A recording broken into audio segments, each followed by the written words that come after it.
वन्दे मातरम् वन्दे मातरम्।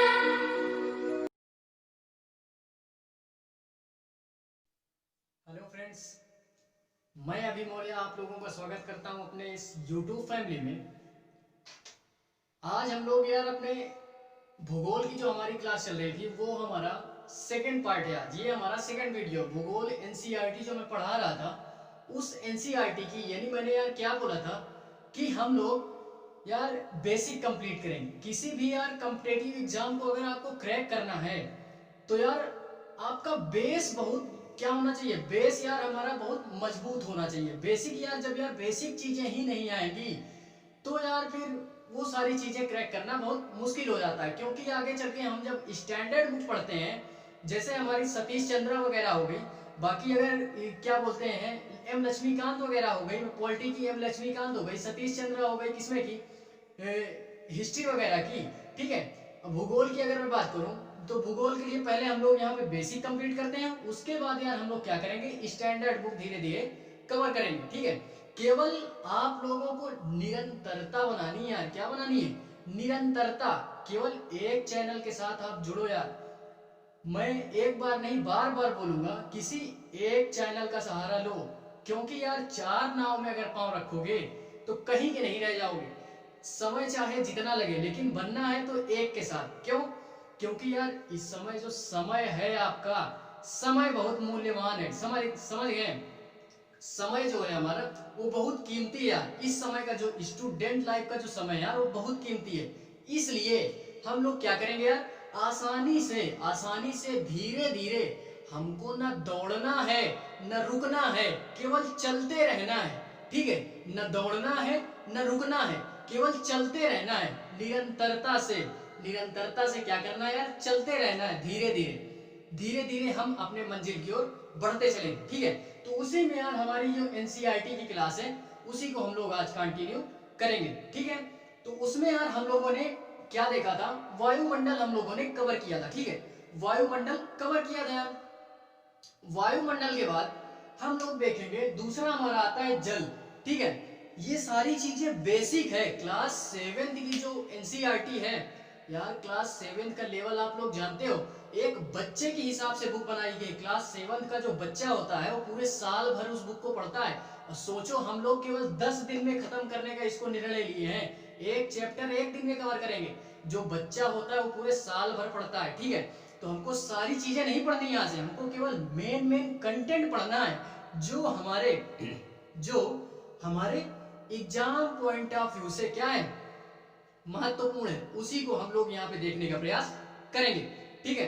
तो आइए यार देखते हैं हम जल। क्या देखते हैं, जल। जल में हम लोग 3 पॉइंट देखेंगे, 3 पॉइंट। जल, पहली बात क्या, जल यार हमारा जल क्या होता है। पहली बात तो हम ये देखते हैं जल होता क्या है, ठीक है। जल यार आप लोग सभी जानते हो जल होता क्या है। तो जहां पे जिस क्षेत्र में जल के क्षेत्र को, यानी जिस भी क्षेत्र में जिस भी क्षेत्र में हमको जल प्राप्त होगा यार, उसी क्षेत्र को हम क्या बोल देंगे, ये जल मंडल का क्षेत्र है, ठीक है। जिस भी क्षेत्र में हमको जल मिलेगा या जिस भी स्थान में हमको जल मिलेगा उसी क्षेत्र को हम जल मंडल के नाम से जानते हैं। ये हमारा पहला पॉइंट हुआ। ये हमारा क्या हुआ यार, पहला पॉइंट हुआ। अब हम लोग दूसरा देखते हैं। इसमें हमारा दूसरा पॉइंट क्या कह रहा है कि जल जो हमारा होता है ये हमारा कई जगहों से प्राप्त हो सकता है। जल के हमारे विभिन्न स्रोत हैं। आप ये बोल सकते हो कि जल के विभिन्न स्रोत हैं। और विभिन्न स्रोत कौन कौन से हैं, जल के जो हमारे स्रोत हैं विभिन्न स्रोत हैं। विभिन्न मतलब कई प्रकार के स्रोत हैं। हमको जल कई जगहों से प्राप्त हो सकता है। जल क्या होता है, कई जगहों से प्राप्त हो सकता है। जैसे फॉर एग्जाम्पल नदियां हो गई, नदियों से भी हमको यार जल मिलता है, ठीक है। दूसरा हमारा झील हो गया, वहां से भी हमको जल प्राप्त होता है। तीसरा अगर मैं बोलना चाहूं, तीसरा हमारा हो गया समुद्र वगैरह हो गए, महासागर वगैरह हो गए, ठीक है। तो इटेसेट्रा, आप इटेसेट्रा बोल सकते हो। इतनी सारी चीजें तो आप समझ गए होंगे, ठीक है। तो पहला हमारा इसमें आता है नदी, दूसरा आता है झील, तीसरा आता है समुद्र, आप महासागर भी बोल सकते हो। तो इसीलिए मैंने यहाँ पे क्या लिख दिया, आदि लिख दिया है, आदि लिख दिया, ठीक है। तो इसमें हम लोगों ने अभी तक 2 पॉइंट पढ़े। जल के क्षेत्र को क्या बोलते हैं? जलमंडल बोलते हैं। क्या बोलते हैं? जल के क्षेत्र को जलमंडल बोलते हैं। और उसके बाद जल के विभिन्न स्रोत होते हैं। विभिन्न स्रोत होते हैं कौन कौन से? नदी हो गया, झील हो गया, समुद्र हो गया। ठीक है, ये मैंने 3 बता दिए। ठीक, वो आप इसके आगे खुद समझ सकते हैं। इतने समझदार आप खुद हैं, इतने समझदार आप खुद हो यार। ठीक है, इसमें हमारा तीसरा पॉइंट आता है कि जल जो है हमारा, तीसरा पॉइंट हमारा ये कह रहा है कि जल जो है हमारा, जल सभी प्राणियों के लिए महत्वपूर्ण है। यार जब जल ही नहीं रहेगा तो कोई भी प्राणी इस पृथ्वी पर जीवित ही नहीं रहेगा। ठीक है, तो इसीलिए इसीलिए इसीलिए यार जितना ज्यादा हो सके आप जल को बचाओ। क्यों? क्योंकि यार जो पीने लायक पानी है ना यार, जल तो बहुत है पृथ्वी पर, जल बहुत है, जल की कमी नहीं है, जल बहुत ज्यादा है। ठीक है, लेकिन पीने का जो पानी है, यानी पीने के लिए जो जल है वो बहुत कम है यार। ठीक, वो बहुत कम है। नहीं, जल तो हमारे पृथ्वी पर इतना है कि कभी खत्म नहीं हो सकता यार। चले जाओगे आप महासागरों की तरफ तो जल ही जल दिखाई देगा, लेकिन पीने योग्य पानी नहीं है। वो समुद्रों का जो पानी है वो लवणीय है। ठीक है, वो क्या है? लवणीय है। लवणीय कहने का मतलब ये यार खारा है। ठीक है, खारा है। तो जो हमारा पीने का पानी है वो बहुत कम है, कम से कम 1% या 1.25% ऐसे करके। ठीक है, बाकी 99% पानी, सारा पानी आप समझ सकते हो। ठीक है, इसीलिए इसीलिए मैं बोल रहा हूं यार, पानी को जितना ज्यादा हो सके, अगर अपने फ्यूचर को बना करके रखना है, अपने फ्यूचर को, यानी इस वीडियो के माध्यम से, इस टॉपिक के माध्यम से मेरा एक ये मतलब अपने भाई लोगों के लिए, यानी यार अपेक्षा उन्हीं लोगों से की जाती है जो जागरूक होते हैं। ठीक है, तो मैं एक संदेश देना चाहता हूं इस वीडियो के माध्यम से। मैं ये संदेश देना चाहता हूं यार कि जितना ज्यादा हो सके आप लोग जल को बचाइए। क्यों? क्योंकि यार आपका आने वाला, आपका क्या, मेरा भी आने वाला जो फ्यूचर है यार वो ब्राइट होगा। ठीक है, क्या होगा? वो ब्राइट होगा। लेकिन अगर मैं बात करूं, एक नोट डाल के आप लिखो, एक नोट डाल के लिखो, एक नोट डालो, 1 रुपए की एक नोट दे रहा हूं। ठीक है, 1 रुपए की एक नोट क्या बोल रही है कि जो हैंड पाइप देखे होगे आप लोग, हैंड पाइप देखे होगे, हैंड पाइप से जो पानी टपकता है, हैंड पाइप से जो पानी टपकता है बूंद बूंद, हम लोग तो यार ये कह के छोड़ देते हैं कि वो पानी टपक रहा है, केवल एक ही बूंद तो जा रहा है। लेकिन हम लोग यार कभी गौर करोगे तो साल भर में, अगर साल भर का कैलकुलेशन मैं आपको दूं तो 1200 लीटर पानी, 1200 लीटर, ठीक है, इतना पानी यार वेस्ट होता है साल भर का, अगर हम लोग कैलकुलेशन करें तो। ठीक है, तो इस वजह से यार हमको पानी वेस्ट नहीं करना है। ठीक है, फिलहाल ये 3 पॉइंट हम लोग इसमें क्या करेंगे, यही 3 पॉइंट इसमें हम लोग जल मंडल में ये 3 पॉइंट नोट करेंगे। ठीक, उसके बाद हमारा तीसरा आता है, तीसरा हमारा आता है वायुमंडल। वायुमंडल क्या होता है? यानी जो हमारी हवा है, वायु है, वायु क्या होती है? ठीक है, हवा क्या होती है? तो हवा यार आप लोग जानते हो, हम लोग सांस ले रहे हैं, जो ऑक्सीजन वगैरह हमको मिल रही है, ये सब वायु ही तो है यार। ठीक, ये सब वायु ही है। तो इसमें पहला हमारा आता है, पहला क्या है? पृथ्वी के चारों ओर फैली वायु की पतली परत, पतली परत। पृथ्वी के, पहला पॉइंट है, पृथ्वी के चारों ओर फैली वायु की पतली परत को हम लोग वायुमंडल के नाम से जानते हैं।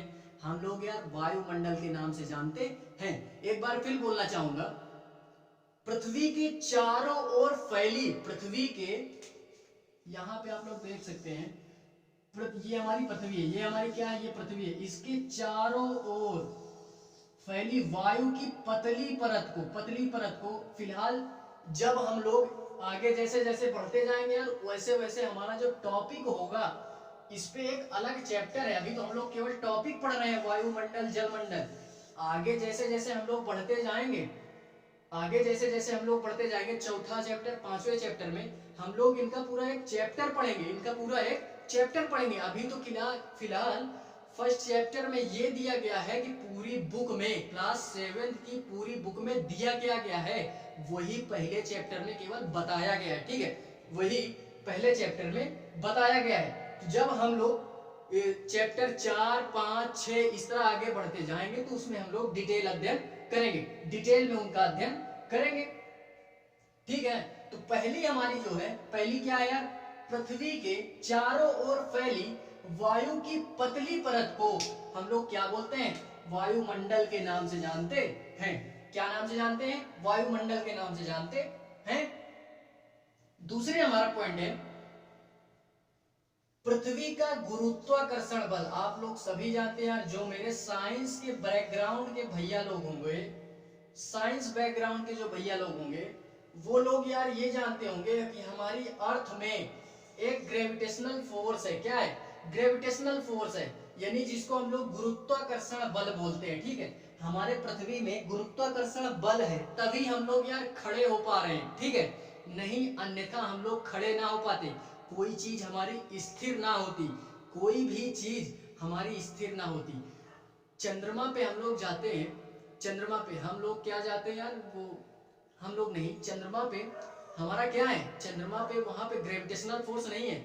आपका वजन अगर यहाँ पे 60 किलो है तो वहां पे जाके केवल 10 किलो हो जाता है। क्यों, क्योंकि यार वहां पे ग्रेविटेशनल फोर्स नहीं है और ऑक्सीजन नहीं है। वहां पे व्यक्ति जाता है यार तो उड़ता रहता है, उड़ता रहता है। क्यों उड़ता है, क्यों उड़ता है, इसी वजह से वहां पे ग्रेविटेशनल फोर्स नहीं है और ऑक्सीजन भी नहीं है, ठीक है। वहां पे ग्रेविटेशनल फोर्स नहीं है और ऑक्सीजन भी नहीं है, इसीलिए वहां पे व्यक्ति क्या हो जाता है, हल्का हो जाता है, हल्का हो जाता है, ठीक है। तो ये हमारा दूसरा पॉइंट है, पृथ्वी का गुरुत्वाकर्षण बल अपने चारों ओर के वायुमंडल को थाम के रखता है। वायुमंडल को भी थाम के रखता है कौन, ग्रेविटेशनल फोर्स।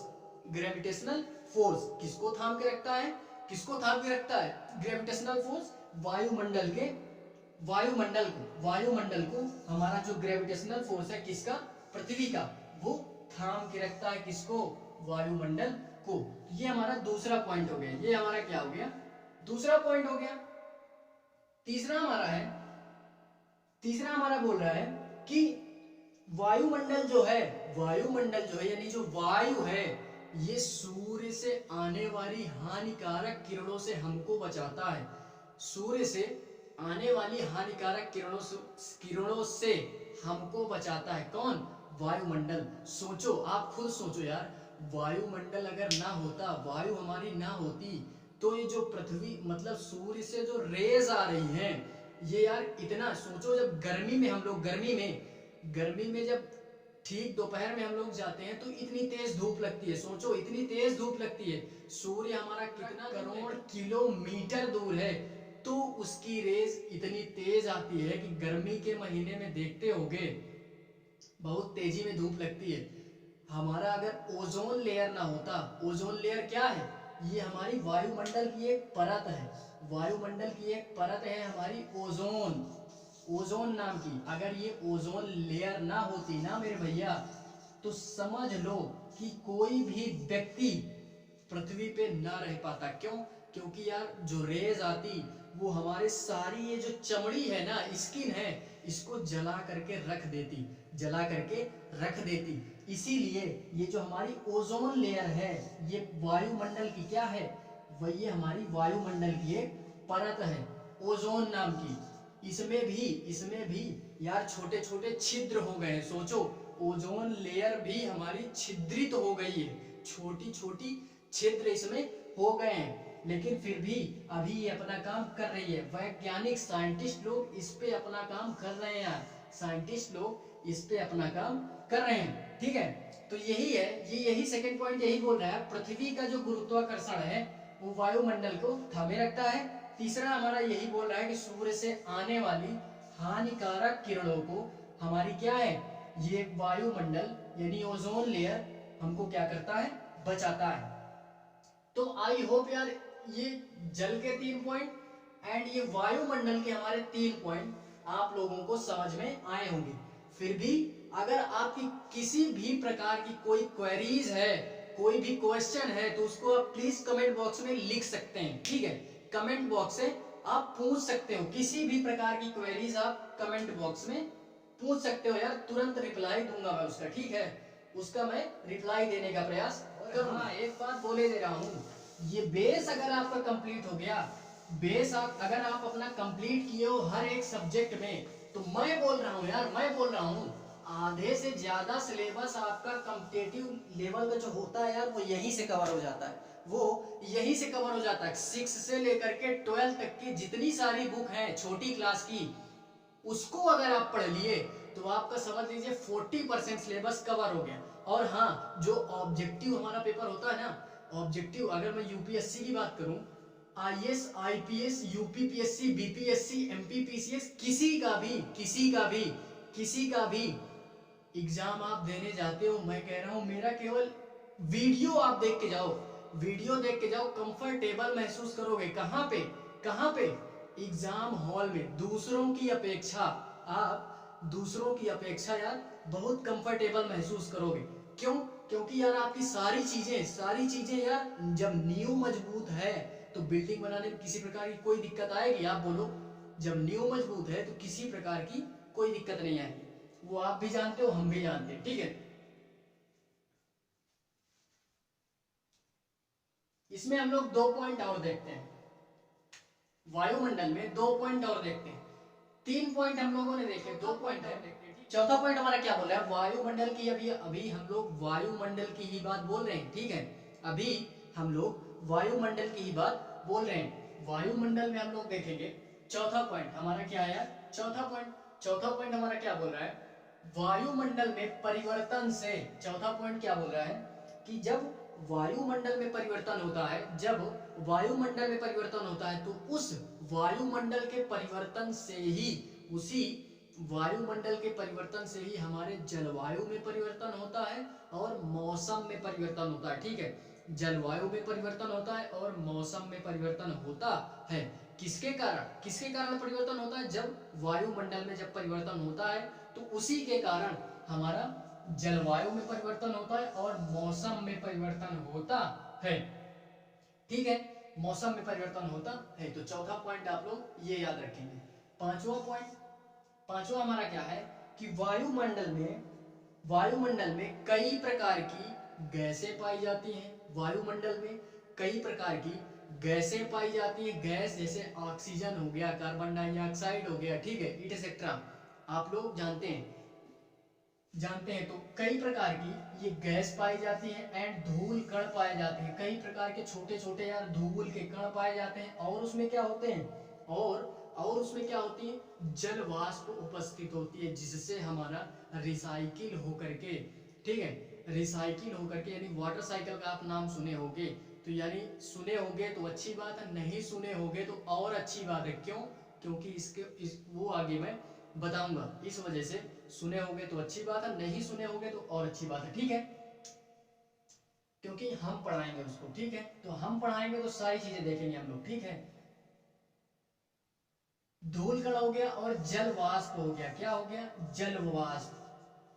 तो ये कई, हमको वायुमंडल में कई प्रकार की गैसें मिलती हैं, धूल कण मिलते हैं और जल वाष्प मिलते हैं या उपस्थित होते हैं, ठीक है। तो आप लोग इसको भी याद रखोगे। यही 5 पॉइंट 3 पॉइंट अभी उसमें हम लोगों ने पढ़े वायुमंडल में, एंड 2 अभी हम लोगों ने ये पढ़े। तो यही 5 पॉइंट आप लोग याद रखेंगे, किसमें?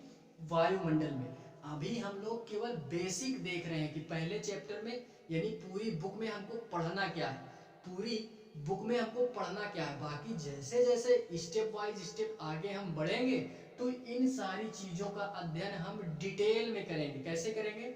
डिटेल में इनका अध्ययन करेंगे, ठीक है। अब हम लोग देखते हैं चौथा हमारा क्या आता है। चौथा हमारा आता है जैवमंडल। क्या आता है? जैवमंडल। जैवमंडल में आप यार सीधा सीधा एक चीज याद रख सकते हो। क्या? जैवमंडल में आप लोग सीधा सीधा एक चीज याद रख सकते हो, क्या? कि हम लोग इसको वेन डायग्राम से समझते हैं। 11th क्लास में आप अगर मैथ पढ़े होगे, 11th क्लास में आप अगर मैथ पढ़े होगे तो वेन डायग्राम का नाम सुना होगा, वेन डायग्राम का नाम सुना होगा। तो वही वेन डायग्राम से मैं समझाने का प्रयास करूंगा यार, ठीक है।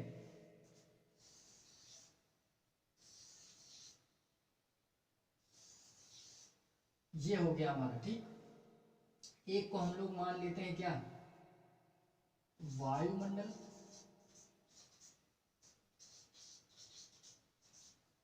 एक को हम लोग मान लेते हैं जलमंडल।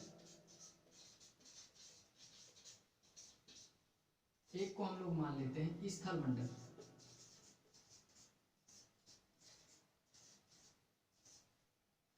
ठीक, ये तीनों का कॉमन पार्ट हमारा क्या है, वेन डायग्राम में हम लोग क्या करते थे, तीनों का कॉमन पार्ट हम लोग देखते थे, ठीक है। वेन डायग्राम में तीनों का हमारा कॉमन पार्ट हमारा ये निकल के आ रहा है, तो तीनों का जो हमारा कॉमन पार्ट है यही हमारा जैव मंडल का निर्माण करता है। यही पार्ट हमारा जैव मंडल का निर्माण करता है, तो इसको हम लोग जैव मंडल बोलते हैं। यही हमारा जैव मंडल होता है। यानी जैव मंडल किससे मिलकर बना होता है, ये आपको डायग्राम देख करके आप जान गए होंगे, ठीक है। ये डायग्राम से आप समझ गए होंगे। क्यों, क्योंकि यार जब जल, जहाँ पे जल उपस्थित होगा, वायु उपस्थित होगी और स्थल उपस्थित होगी, जहाँ पे ये सारी चीजें मिलेंगी, उसके बाद ही जो चीजें निकल करके आती हैं, इन सारी चीजों के मिलने से जो चीज निकल करके आती है वही हमारी जैव मंडल का निर्माण करती है। और जैव मंडल अगर ना होता तो इस पृथ्वी पर प्राणी ना होते, ठीक है। न पादप होते, न हरे पादप होते, न जीव जंतु होते, न हम लोग होते, एनीबडी, कोई नहीं होता, ठीक है, कोई नहीं होता। तो यार इस डायग्राम से आप लोग समझ सकते हो, कोई पॉइंट लिखने की जरूरत नहीं है। ये डायग्राम बहुत कुछ बता दे रहा है, ये डायग्राम बहुत कुछ बता दे रहा है, ठीक है। तो आई होप यार इतनी सारी चीजें आप लोग समझ गए होंगे, इतनी सारी चीजें समझ गए होंगे यार। एक बार रिवीजन कर दे रहा हूं, रिवीजन कर दूं। जैव मंडल हमारा क्या होता है, जैव मंडल हमारा वो होता है जहां पे, यानी जिस स्थान पे हमको जल, वायु और स्थल, यानी ये जब तीनों चीजें मिल जाती हैं, इन्हीं तीनों चीजों के मिलने से जैव मंडल का निर्माण होता है, जैव मंडल का निर्माण होता है। और जैव मंडल जो हमारा होता है, यही यही हमारा क्या होता है, यानी जीव जंतुओं को, हमारे और हमको और हरे पादप वगैरह जितने भी हैं, इन्हीं सारी चीजों, ये सारी चीजें कहाँ पे हैं, यही जैव मंडल में ही है। जैव मंडल ही हमारा रहने के योग्य हमको बनाता है। अर्थात यार सोचो, केवल स्थल रहेगा तो आप जिंदा रहोगे क्या, केवल जमीन से आप रहोगे, ना पानी रहेगा ना हवा रहेगा, तो क्या आप रह सकते हो, नहीं। केवल जल रहेगा, जमीन नहीं है, वायु नहीं, तो आप जल, केवल जल के सहारे रह सकते हो क्या, नहीं। सोचो उसी तरह, केवल वायु है, जल नहीं है, स्थल नहीं है, केवल वायु है, तो आप रह सकते हो क्या, नहीं, ठीक है, नहीं रह सकते। ये तीनों चीजें ही हमारे लिए इंपॉर्टेंट है, ये तीनों चीजें ही हमारे लिए इंपॉर्टेंट है।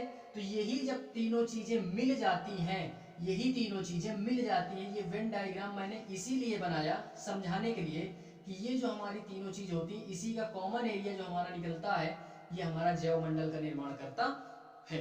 तो इतनी सारी चीजें आप लोग याद रखोगे, इतनी सारी चीजें याद रखोगे आप, ठीक है।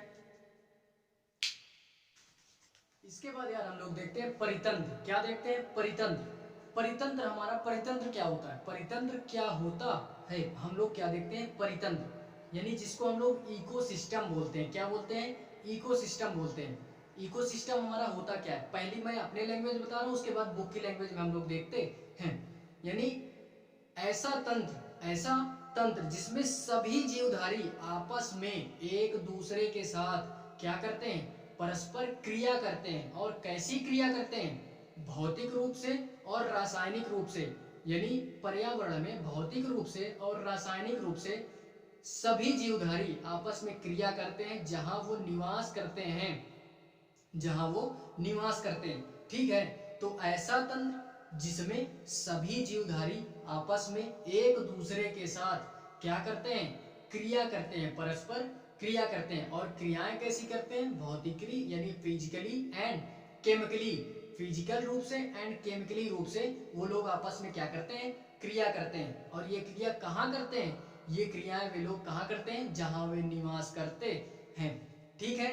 तो ये हमारा परितंत्र है, परितंत्र यानी इकोसिस्टम, इकोसिस्टम, इसी को हम लोग परितंत्र के नाम से जानते हैं। अब हम लोग देखते हैं बुक की लैंग्वेज में, हम लोग देख लेते हैं बुक की लैंग्वेज में।